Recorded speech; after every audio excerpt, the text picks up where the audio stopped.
The doorbell of my penthouse apartment chimed, and I knew exactly who it was. Through the security monitor, I could see my former in-laws, Richard and Margaret Hamilton, fidgeting nervously in the hallway. They looked smaller somehow, less intimidating than they had a year ago when they'd thrown me out of their house. "Please," Margaret called through the door. "We just want to see our grandchild. We've been trying to reach you for months." I smoothed my designer dress, ironically, the same brand Margaret used to wear when she was still wealthy, and opened the door.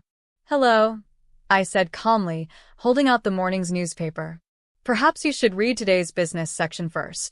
Their faces fell as they read the headline. Tech startup founded by former waitress sells for $2.8 billion. CEO Sarah Chen makes history with groundbreaking deal.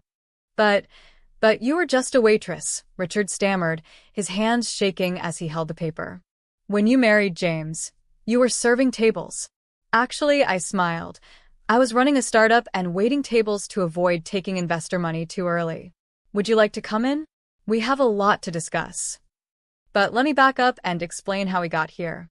I'm Sarah Chen, 30 years old, and 2 years ago I was indeed working as a waitress at an upscale restaurant in the financial district. What the Hamiltons never bothered to learn was that I was also the founder and CEO of SecureChild, a revolutionary child safety technology platform I'd been developing since graduate school. I met their son James when he came into the restaurant with some colleagues from his investment banking job. He was different from the usual Wall Street types. Kind, genuinely interested in others, and completely unpretentious despite his wealthy background. "Most people just see a waitress," I told him on our first date. "They don't bother asking about my education or goals." "Their loss," James replied. "I want to know everything about your dreams." We fell in love quickly, bonding over shared values and ambitions. James was fascinated by my startup idea, a comprehensive platform combining GPS tracking, health monitoring, and emergency response systems for children. He understood why I was bootstrapping rather than seeking investors. "You want to maintain control and develop it properly," he said. "Not rush to market for quick profits." That's smart. When we got married 6 months later, James's family was less than thrilled. The Hamiltons were old money, with generations of suitable marriages to maintain their social standing. A waitress, and an Asian American one at that, though they were too polite to say it openly, was not their idea of a proper daughter-in-law. "Couldn't you at least find someone from a good family?" Margaret asked during our first dinner together. "Or one of the associates at your firm?" James defended me, but the Hamiltons made their disapproval clear in countless small ways. They excluded me from family events, accidentally forgot to mention important gatherings, and constantly reminded James about girls from better backgrounds who were still single. Then I got pregnant. James was overjoyed, but his parents saw it as a trap. "She's trying to secure her position," I overheard Margaret telling James. "You need to be careful about legal obligations." What they didn't know was that SecureChild was in final testing phases. Years of development, countless late nights coding after my restaurant shifts, and careful nurturing of the technology were about to pay off. Major tech companies were already expressing interest in acquisition. Then, 7 months into my pregnancy, the Hamiltons' carefully constructed world imploded. Their family investment firm was exposed for massive fraud. Richard had been running a sophisticated Ponzi scheme, using new investments to pay returns to earlier investors while siphoning millions into offshore accounts. The scandal was enormous. The Hamiltons lost everything: their mansion, their social standing, their fortune. James was devastated, not by the loss of money, but by his father's betrayal of trust. "I can't believe he did this," he kept saying. All those people he hurt, Richard and Margaret, facing financial ruin and potential criminal charges, showed their true colors. They moved into their beach house, the one property they'd put in Margaret's maiden name, and began pressuring James to fix things. "You have to help us," Richard insisted. "Move in with us. Access your trust fund. We can rebuild." But James's trust fund had been emptied by his father's fraud. When he refused to help hide assets or lie to investigators, the Hamiltons turned their anger on me. "This is your fault," Margaret screamed during a family dinner. "If James had married someone from our circle, They would have connections to help us. Get out, Richard shouted, pointing at my 8 months pregnant belly. You're not wealthy enough for our son. You'll drag him down to your level. James was upstairs taking a work call when they threw me out into the rain. By the time he came down and found me gone, I had checked into a hotel and turned off my phone. The stress sent me into early labor. I didn't tell James the first was in the hospital. After seeing his parents' true nature, I needed time to think. My daughter Emma was born healthy but small, and during those quiet nights in the maternity ward, I made my decision. I filed for divorce, asking for nothing except full custody of Emma. James, broken by his family's scandal and understanding my need to protect our child from the Hamiltons' toxic influence, didn't contest it. I failed you, he wrote in a letter. I should have stood up to them sooner. Please just let me know you and the baby are safe. I sent him a simple response. We're safe. I'll contact you when I'm ready. What the Hamiltons didn't know during their dramatic rejection of the waitress was that 2 days earlier, I had signed preliminary papers to sell Secure Child for $2.8 billion. The timing was ironic. The same week they lost their fortune through fraud, I was legitimately becoming a billionaire. The acquisition was announced 3 months after Emma's birth. By then, I had moved into a penthouse apartment and set up a foundation to help single mothers in technology. James sent a quiet congratulations through my lawyer, still respecting my need for space. The Hamiltons, living in their beach house and facing multiple lawsuits, didn't connect the tech CEO Sarah Chun in the headlines with their former waitress daughter-in-law. Not until this morning, when a gossipy society friend sent Margaret a photo from my recent Forbes cover story. Now here they were at my door, trying to process how the woman they'd thrown out in the rain was now one of the wealthiest tech entrepreneurs in the country. Please, Margaret said again, clutching her knockoff handbag. We've changed. We want to be part of Emma's life. I let them into my elegant living room, noting how their eyes widened at the view of the city. Emma was napping in her nursery, monitored by the very technology I developed to keep children safe. Before we discuss Emma, I said calmly, let's talk about what really matters to you. It's not about seeing your grandchild, is it? It's about money. Richard flushed. That's not true. We've learned our lesson about wealth. Have you? I took out my tablet, pulling up news coverage of their scandal. You're facing multiple federal charges for fraud. Your assets are frozen. You're living on credit cards and borrowed time in that beach house. Did I miss anything? They slumped in their designer clothes, obvious fakes now that I knew what to look for. The mighty Hamiltons, undone by their own greed, and now seeking help from the waitress they'd despised. What do you want? Margaret whispered. I want you to understand exactly what you threw away, I replied. Not just a relationship with your grandchild, but the chance to be part of something meaningful and legitimate. My company helps protect children. What did your wealth do except hurt people? The baby monitor chimed softly. Emma was awakening from her nap. I watched my former in-laws perk up at the sound, their first hint of their grandchild's voice. Wait here, I said, going to get Emma. When I returned with my beautiful daughter, Margaret began to cry.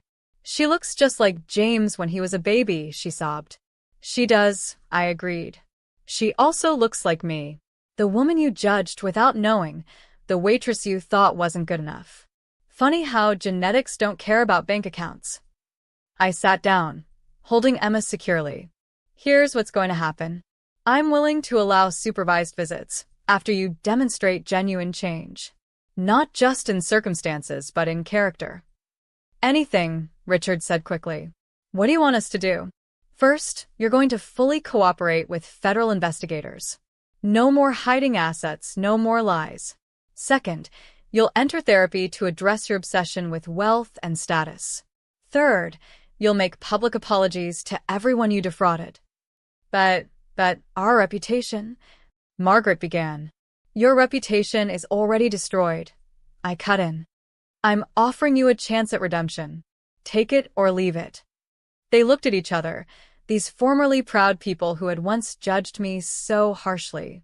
We'll do it, Richard said finally. Over the next 6 months, the Hamiltons followed my requirements to the letter. They cooperated with authorities, leading to reduced charges for Richard. They attended therapy, individually and as a couple. They made public apologies that seemed genuinely remorseful. James, who had maintained respectful distance, finally reached out directly. "I heard about my parents visiting," he wrote. "Thank you for giving them a chance to change. And I'm so proud of your success with Secure Child." We met for coffee, neutral ground, to discuss co-parenting and boundaries. James had started his own small investment firm, focusing on ethical startups and maintaining complete transparency with clients. "I learned from both my father's mistakes and your integrity," he told me. "I want Emma to grow up understanding the difference." The Hamiltons' beach house was eventually seized by authorities, but I helped them find a modest apartment. Margaret got a job as a retail clerk, her first real job ever, and discovered she actually enjoyed working. "I never knew what it felt like to earn something honestly," she admitted during a supervised visit with Emma. "You tried to tell us about the satisfaction of building something real, but we couldn't hear it then." Richard, facing 18 months in minimum security prison, spent his remaining free time documenting his fraudulent schemes as a warning to others. He worked with investigators to help other families avoid similar scams. "I wanted to leave a legacy of wealth for James," he told me. "Instead, I taught him how not to live. Thank you for showing him, and us, a better way." Emma's first birthday party was a small affair in my apartment. The Hamiltons attended, now dressed appropriately for their reduced circumstances, but seeming more genuine than they ever had in designer clothes. "Thank you," Margaret said as she watched Emma play. "Not just for letting us be here, but for forcing us to earn it." The story of Secure Child's success became legend in tech circles, particularly the detail about the founder waiting tables while developing the technology. I established a program to help other entrepreneurs maintain control of their startups while working regular jobs. "Success isn't about looking wealthy," I told a group of young founders. "It's about building something valuable and maintaining your integrity." The Hamilton Society friends, who had abandoned them after their downfall, were shocked to see them connected to one of the biggest tech success stories of the year. The irony of their rejected daughter-in-law becoming a billionaire was not lost on anyone. "If we hadn't been so obsessed with old money and status," Margaret reflected during a therapy session I attended, "we could have been part of something revolutionary." James and I maintained a cordial co-parenting relationship, united in our desire to raise Emma with proper values. He brought his new investment expertise to my foundation's board, helping ensure that our charitable work was both effective and transparent. The newspaper headline that shocked the Hamiltons that day hangs framed in my office, not as a reminder of revenge, but as a lesson about judging people by appearance rather than character. Emma is growing into a beautiful toddler, secure in the love of her parents and slowly building relationships with grandparents who had to learn the hard way that character matters more than wealth. The Hamiltons' journey from rejection to redemption wasn't easy, but it was genuine. They learned that the waitress they had judged so harshly had been quietly building something more valuable than their generations of inherited wealth. "We were wrong about everything," Richard said before beginning his prison sentence. "About money, about status, about you. Thank you for giving us a chance to know our granddaughter, even though we didn't deserve it." Secure Child continues to grow, now protecting millions of children worldwide. The company's success proved that patience, integrity, and genuine innovation are worth more than quick profits or social status. The Hamiltons' beach house was eventually sold at auction. I bought it anonymously and donated it to a nonprofit providing housing for single mothers building their own businesses. From shelter to success, the program's tagline reads, "It's helped dozens of women move from crisis to stability, proving that determination matters more than designer labels." Margaret volunteers there now, sharing her hard-learned lessons about the difference between authentic success and superficial wealth. She's found purpose in helping others avoid the materialistic traps that corrupted her family. Emma will grow up knowing both sides of her heritage, the immigrant mother who built something meaningful while being judged as just a waitress, and the grandparents who lost everything but found redemption through humility and hard work. The security technology one developed while serving tables now protects children in countries worldwide. Every time I see a child wearing our safety device, I remember the rainy night I was thrown out of the Hamiltons' house. That moment of cruelty led to this lifetime of impact. Sometimes the best revenge isn't about getting even, it's about rising above and creating positive change. The Hamilton story is now a cautionary tale in both finance and family circles. They lost their fortune through fraud, but gained something more valuable: the understanding that true worth isn't measured by bank accounts or social status. And Emma? She'll inherit not just wealth, but wisdom.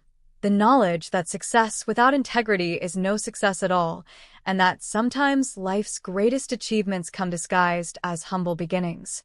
The newspaper that shocked the Hamiltons that day was just the beginning of a longer story about redemption, forgiveness, and the true meaning of wealth. Their grandchild will grow up understanding that the best legacy isn't money, it's the example we set through our actions and choices. In the end, the waitress they rejected didn't just become wealthy, she became the teacher who showed them what real success looks like.